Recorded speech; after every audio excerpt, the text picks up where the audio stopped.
Have you seen the movie American Sniper? Yeah, of course I've seen the Okay. movie. It's not like one of my favorite Clint Eastwood movies. You would have to waterboard me though in order to read the book. They have to be not very similar. The movie is not my favorite Clint Eastwood film though. I think it's worth watching because Clint Eastwood kind of goes on this line where he's kind of like is venerating Chris Kyle, but it's also skeptical, Yeah. of the whole kind of thing. It's definitely one of my more least favorite Clint Eastwood directorial features. So here's the thing about this book. And I'm gonna grab it. No, I've heard plenty about the book. This cannot be like a good thing. Like I cannot believe life is too short to like read American Sniper. There can't be anything to like learn from it. The reason I think this is worth reading is probably not the reason most people will pick this book up. I think most of the people who read this book are patriotic, Fucking freaks. Yeah. extremely conservative, and Chris Kyle is maybe the most evil person. I Like, wouldn't I believe didn't know that. people like this exist. I mean, I knew in theory people like this existed, and No, what do you mean? Of course they exist. Like they have to exist but given, America's projects all around the world. but my thought process was always to the extent of people are just money hungry, and that thing, like, at least you have the justification of they're just greedy, evil in that sense. And I understand that and I can grasp that. And I understand that a lot of people who vote for presidents or senators or congress people that maybe me or you don't agree with, that comes from a place of frustration and anger, and it's misguided and it's misunderstood. But I didn't know people like this existed. And I just want to read a couple of quotes from this book. And this Sure. is an autobiography, so it's written by him. Movie. I love a movie. He has the ability to display himself in the best light possible because this is his autobiography. He can say whatever he wants. And this is one of the lines about halfway through the book. And to give a little context, he is taken to He court. killed a child. He's court-martialed because apparently didn't follow the ROE. And ROE are basically the rules of war. So to kill Right. somebody, you have to have, and he complains about Rules this a of lot. He's like, I engagement. can't believe that every time I shot somebody, I had to write it down, as if he should just be allowed to kill whoever Yeah. he wants. And he has this very toxic idea that there are just bad guys, that anyone he shot down was a bad guy. He has no remorse for killing anybody. He says it many times It's in the funny book. because an American Sniper in the movie, I feel like that's more kind of like in the movie a little bit more, kind of like this They remorsefulness. have to, because I think if you Yeah. displayed the real Chris Kyle, who says many times in the book, I don't feel bad for a single person that I killed. Everyone I killed was a bad guy. He's killed over 200 people. He's murdered women, children. I'm assuming he doesn't talk too much about the socio-political causes as to why the war occurs and wherever he's at. So here's the contradiction of this book is at the beginning of the book, he faces protesters and he's like, they shouldn't be protesting me. I'm only here because Congress told me to go to war, and that's it. I'm just here to do a job. And then later in the exact same book, he claims that Congress keeps getting in my way and I should just be allowed to do my job and kill people. He was of the belief that he was going to Iraq because there were evil people there and he was there to kill them, that he was a good guy and he was going there to kill bad people. And he's a good guy because he's Yeah. American and all Americans are good people. And anyone who isn't an American is a bad person. I mean, he goes on this long tangent halfway through the book where there's this point during the Iraq war where they thought they were going to train the Iraqi army to fight back against the terrorists. Great idea in theory, the idea that you actually train the local people and they should be the one fighting, for their independence, and we shouldn't be in there trying to decide what independence means to them. And he goes on this long thing, well, a very racist complaint about how Iraqis don't know how to fight and they shouldn't be part Mhm. of this war and this isn't their war, even though it's their country and they're supposedly fighting for their freedom. And even some of the early missions that he goes That's on, cool. he's completely unaware of the fact that he is going onto boats, murdering a bunch of people, and then Yeah. stealing oil. Like, it's very obvious that's what's happening, and he's completely unaware that's what he's doing. He thinks he's freeing someone from something. It's like, no, you're stealing oil for America for a cheaper price. It just blows right past him. And there's just so much nationalism in the worst way possible. I mean, speaking as someone whose family is in the military, and I'm not one of those people who, when I see someone walking around in a military outfit who's like, thank you for your service, because I think that's very reductive for a lot of different reasons. And I think it is a noble profession, but I don't think it's any more noble than any other profession. I think it's silly that we say that to our people who work in the military, but we don't say that to our teachers or Well, it's just like the care United States are workers. so, just for some reason, they're so overly sentimental about the military for whatever Hmm. reason. How they always have to like put on a really big patriotic display at like every Hmm. sports game, especially like football games, every time. That kind of stuff is like, I don't know, I think it's foreign compared to other countries. Ongoing veneration of our military. I think it's just kind of compensating for the fact that like America's military goals and ambitions are wrong. They have been Clearly. wrong for a long time and they continue to be wrong.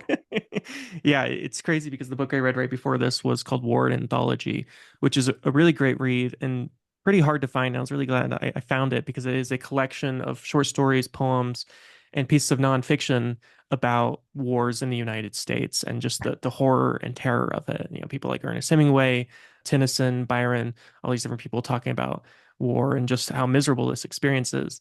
And then you read a book like this, and here is a man who is not only shitty to all the people that he murders, he has this complete double standard where a single person right near him dies. And he's like, I can't believe that the Iraqi people would kill one of us, would kill an American. Like, how dare they? How dare Mhm. they even attempt? When he jokes about, I mean, at one point, the Iraqis that he's fighting are trying to get across a river. And so they're utilizing a beach ball to float across. And he jokes about the fact that, oh, yeah, I shot the beach ball and watched the people drown. And he's perfectly okay with that and has no remorse for the fact that he not only slaughters people by shooting them, but is also willing to torture them. He talks about the toxic, which he doesn't see as toxic, environment of the military itself. When someone became a Navy SEAL, they would haze them, which would mean that they would strip them, beat them, torture them. And he thought, oh, it was all fun. It's all a joke. Like, this is all just Mhm. how it works. This is just boys being Yeah. boys, when what they're actually doing is horrendous and evil and horrible. I mean, even if you can somehow justify that these are the bad guys, to do this to the people that you're going to be fighting next to is just absolutely disgusting. And this Cool. line in particular is arguably the most evil line in a book about just an incredibly psychotic human being who utilizes the word patriotic to justify the fact that he has slaughtered hundreds of people and has no remorse for it, and believes that anything that America tells him to do must be right because America has never been wrong. America will never be wrong. So if Yeah. America tells him that he needs to murder somebody, he is that automaton that just goes, okay, and will go and murder them. I mean, he's no longer living, unfortunately. He fucking died, unfortunately. He was Okay. murdered. I don't justify murder. I think he's a terrible person, but I don't think we should go around murdering people. I think that kind of ruins the point.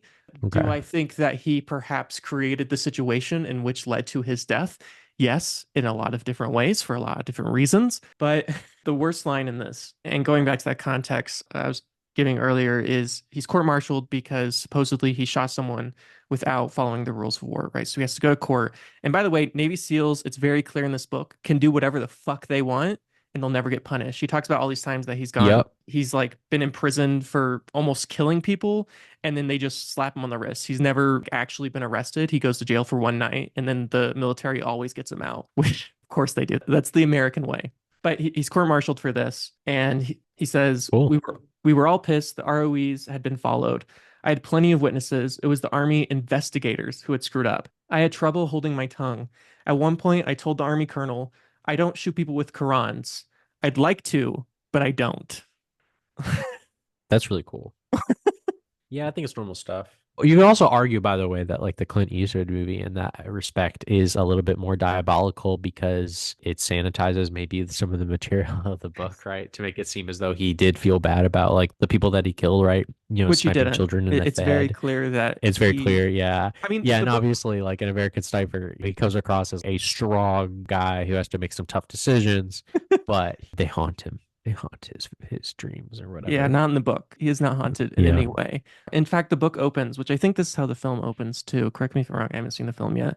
But the book opens on he's looking through a sniper rifle and he sees a woman and a child. Right. And the woman's walking towards this military. And he goes, I'm going to shoot her. And this is his first kill. And he's completely willing to shoot this woman and doesn't feel any. The only thing he feels bad about is the fact that it's a woman. As if was a man, it wouldn't matter that the death This is a happened. yeah. This scene in the movie is like, of course, like it's played off like he's kind of like, oh, I don't know, like No, he doesn't give a uh, shit. that's pretty funny. The movie is worth watching, I think, just because like there's some interesting stuff going on in it. I'm really interested to see the movie and the differences because There is a little snippet at the end from the screenwriter talking about the making of the film. And of course, he passed away before the film actually came out. So after Yeah, they wrote the script, Bradley Cooper was on, even before Clint Eastwood was. Bradley Cooper was really excited about this role, and they talked to him and met with him. And then Chris Kyle dies, and the screenwriter basically rewrites the entire last half of the film. And I think that's part of the reason that they sanitized a lot of Chris Kyle's stuff. It sounds like in an earlier version, it wasn't nearly the film that it ended up being because his death was tragic and they wanted to respect the family. And I understand that. I mean, the film was released not very long after his death. Apparently, Steven Spielberg was originally on to direct, and then he stepped down at the last minute, and that's when Clint Eastwood came in.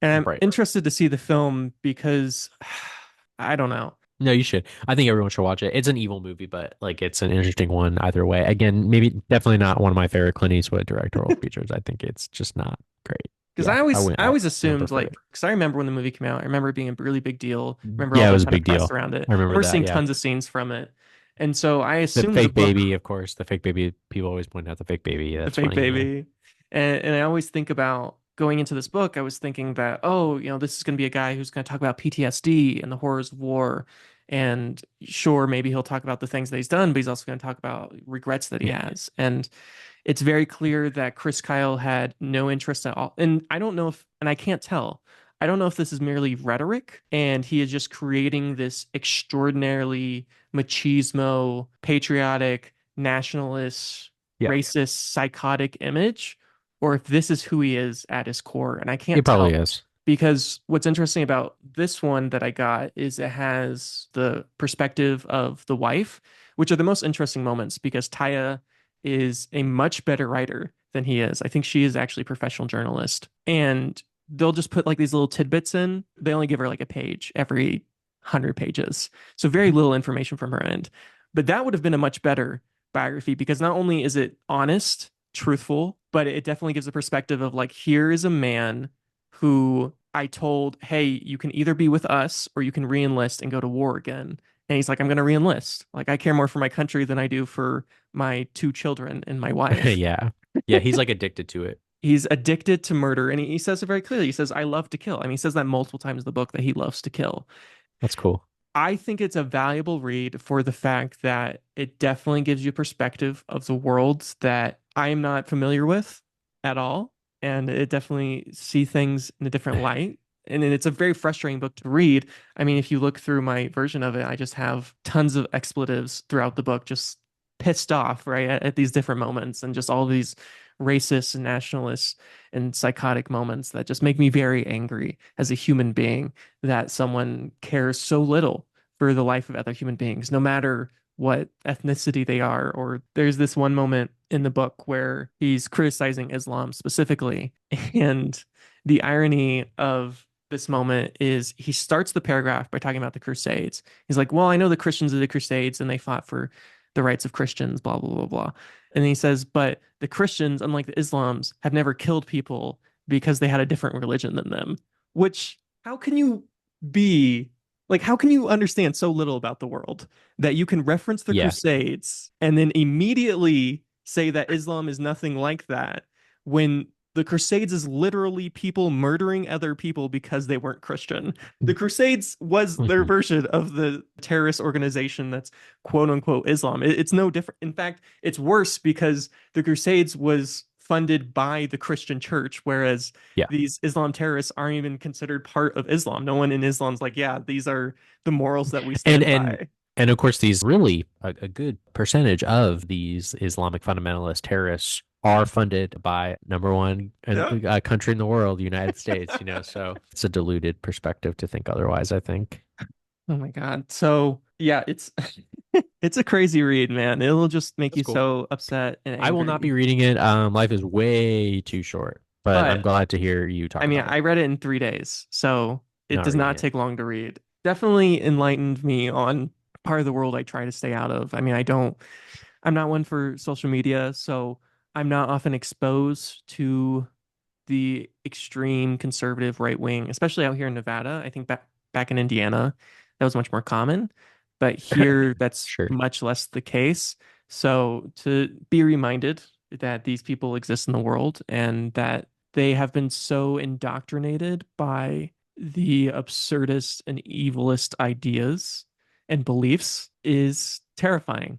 And I think that's why it's so important that we educate our children so they don't end up like Chris Kyle and become Yeah, and then psychotic die. murderers, Yep. hopefully. Very interesting. Yeah.